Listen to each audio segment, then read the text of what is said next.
반갑습니다. 12년 동안 음주운전 면허구제 업무를 담당해온 모두다행정사 송범석 대표입니다. 오늘은 모두다행정사 카페에 주신 질문들에 대해서 양질의 질문을 선별해 영상으로 제작해 답변을 드리는 시간인데요. 제가 드리는 Q&A에 대한 답변은 모두 무료입니다. 혹시 검찰 송치 후 살기 싫음님 질문입니다. 벌금 구약식 기소 300만 원 검사가 내렸는데 이 경우에 법원에다가 반성문 제출하면 정식 재판 없이 벌금이 내려가는 경우가 있나요? 판사님이 약식 명령문 확정하는 기간이 언제인가요? 5월 8일 날 검사님이 구약식 기소했는데 아직 깜깜무소식이네요. 약식 명령문 송달과 벌금형 고지서를 지금 사는 주소 말고 우체국에다가는 못 맡기는지요? 라고 질문하셨네요. 오늘은 음주운전 검찰 송치에 대한 질문 남겨주셔서 살펴보도록 하겠습니다. 질문 살펴보면요. 현재 검사가 구약식 기소로 300만 원을 기소했다고 하네요. 먼저 이후에 법원에 반성문을 제출하면 정식 재판 없이 벌금형으로 종결될 수 있는지 질문 주셨는데요. 네, 초범이고 사고가 없으며 수치가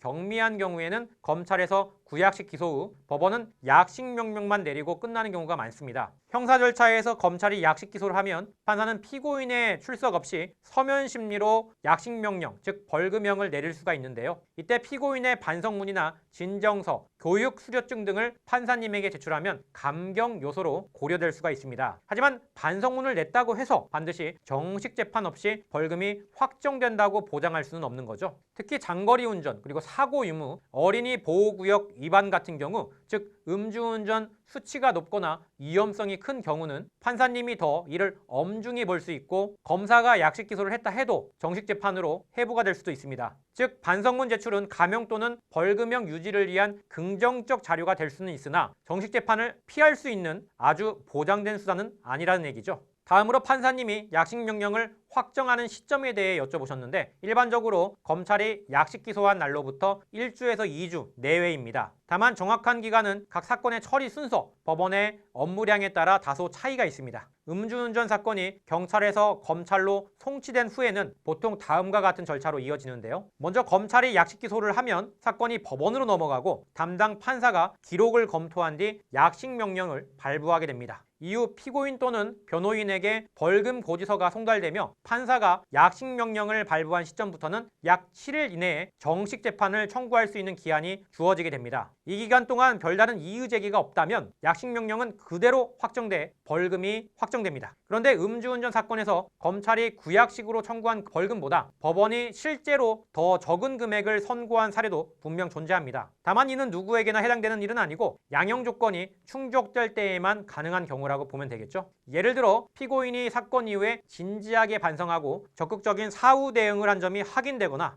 경제적으로 매우 어려운 상황임을 구체적으로 입증한 경우 또는 음주 농도가 상대적으로 경미하고 가중 사유가 없는 경우 여기에 더해 초범이거나 사회에 기여한 것이 있고 다수의 탄원서가 제출된 경우 등 벌금이 감경될 여지가 있습니다. 물론 이런 사례가 흔한 건 아니지만 충분한 대응 자료와 진정성 있는 반성이 뒷받침된다면 법원에서 이를 받아들여 선처하는 경우도 있다는 거 기억해 두시고요. 그러나 벌금이 낮아졌다는 사례만 보고 무조건 감경을 기대하면 당연히 안 되겠죠. 오히려 수치나 정황에 따라 정식 재판에 회부되거나 집행유예 실형 가능성도 다소 낮지만 존재하긴 합니다. 따라서 불확실한 기대보다는 전략적인 준비가 무엇보다도 중요하겠습니다.